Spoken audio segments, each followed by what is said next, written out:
Selamat datang di kelas Agama Katolik. Pada kesempatan ini, saya akan menjelaskan tentang hierarki Gereja Katolik. Sebelum kita jauh mengenal apa sih itu hierarki Gereja Katolik, kita harus tahu terlebih dahulu apa sih arti hierarki, dari mana sih asal bahasanya. Hierarki berasal dari bahasa Yunani. Hierarki punya artian asal usul suci atau tata susunan. Tata susunan di sini yang dimaksud adalah tata susunan kepemimpinan dalam Gereja Katolik. Lalu siapa aja sih yang menjadi bagian dari tata susunan tersebut atau tingkat kepemimpinan tersebut? Dalam Gereja Katolik yang masuk dalam tingkatan hierarki gereja adalah mereka yang sudah menerimakan sakramen tabisan, mulai dari tabisan diakon, tabisan imam, dan tabisan uskup. Dan sejauh ini yang bisa menerimakan sakramen itu adalah laki-laki yang beragama Katolik dan sudah memenuhi syarat-syarat tertentu, sudah melewati proses pendidikan calon imam juga.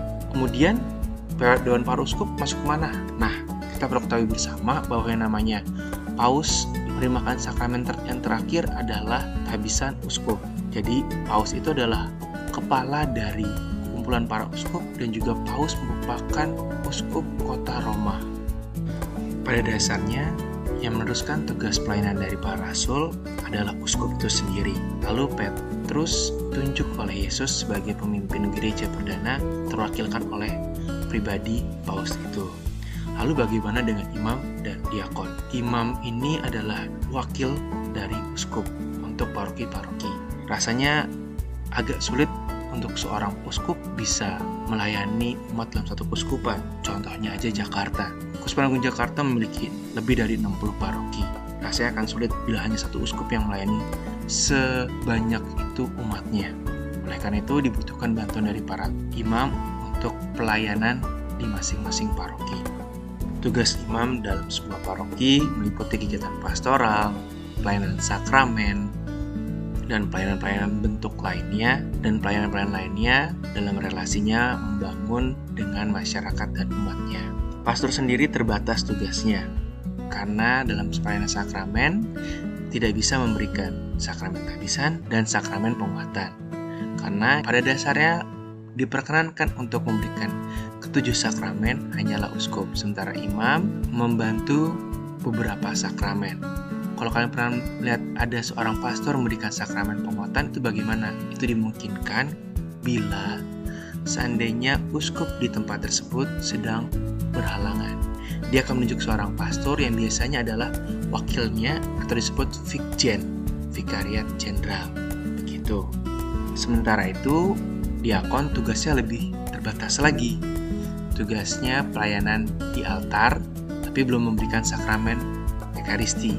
Dia bisa berkhotbah, dia bantu pastorkan misa, membagikan komuni suci, dan hal-hal pastoral lainnya.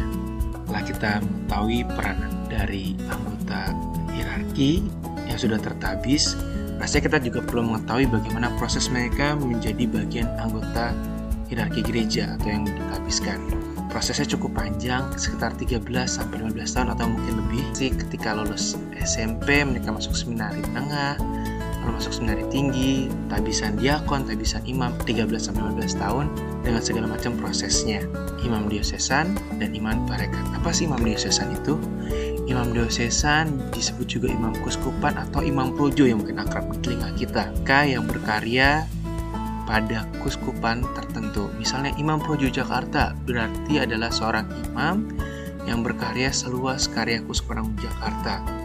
Dimanapun ditugaskan oleh uskup Jakarta, dia harus mengikutinya. Sementara itu, untuk imam ordo, tarekat, kongregasi, itu sesuai dengan spiritualitas yang ada dalam kongregasi mereka. Mereka menghayati nilai-nilai yang diperjuangkan di sana dan juga biasanya punya konsen pada bidang-bidang tertentu. Contohnya ada Ordo SDB, Salesian Don Bosco. Mereka punya fokus kepada orang-orang muda. Ada OFM, Ordo Fratorum Minorum atau yang kita kenal dengan Ordo Fransiskan. Mereka punya kaul pada kesederhanaan. Ada juga ECY, Serikat Yesus. Mereka punya spiritualitas pada Ignatian, itu pendirinya, Santo Ignatius Loyola. Mereka berkarya di berbagai banyak hal, mulai dari pendidikan, sosial, budaya, dan lainnya. Kurang lebih itu gambaran perbedaannya antara Romo-Romo Projo romo-romo diosesan dengan romo-romo tarekat.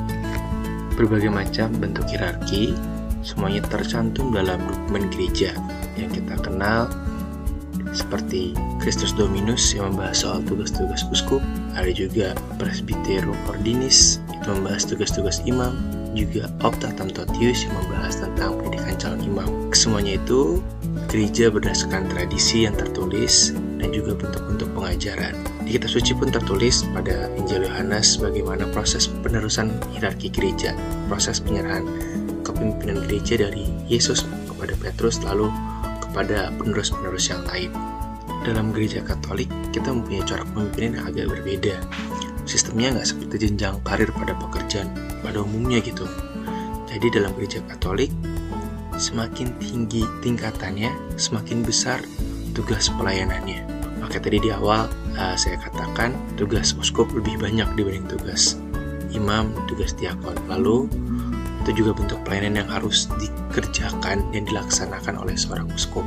Jadi semakin tinggi, semakin besar pelayanan karena dasarnya adalah kasih itu sendiri.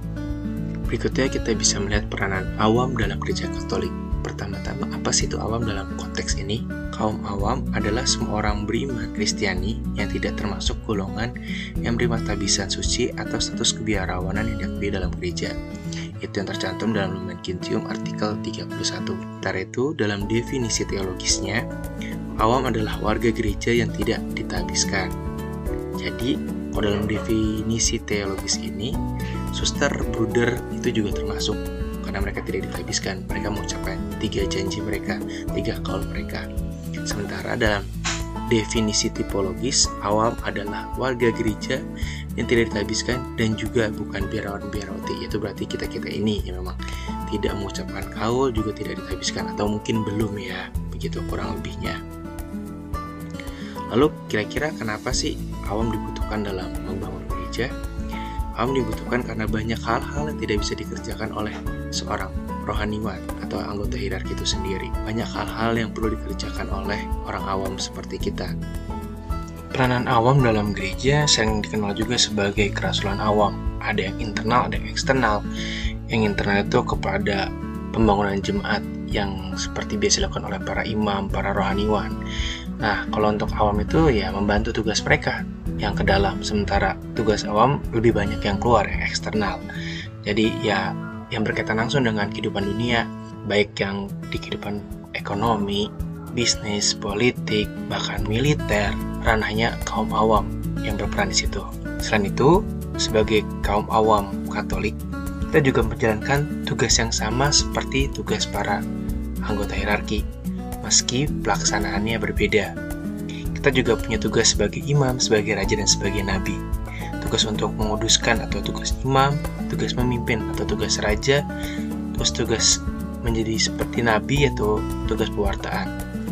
Itu kembali ke kita masing-masing. Intinya dalam menguduskan bukan berarti kita harus memimpin misa, tetapi kita bisa memimpin ibadat berkaitan dengan kekudusan, dengan kegiatan peribadatan, atau bertugas kur, bertugas menjadi misdinar, itu contohnya. Untuk memimpin bisa dalam konteks kamu aktif dalam kegiatan kategorial sebagai koordinator atau ikut terlibat dalam kepanitiaan gereja, itu kurang lebih. Sementara kenabian ini nggak harus menjadi guru agama seperti saya begini loh, bisa juga menjadi pendamping bina iman, atau kamu sharing-sharing pengalaman iman, atau sharing-sharing ayat kitab suci yang meneguhkan kamu, itu juga bisa. Jadi banyak sekali tugas kita. Perlunya hubungan timbal balik ini untuk menguatkan gereja akan semakin kuat lagi sebagai satu persekutuan, sebagai pengikut Kristus.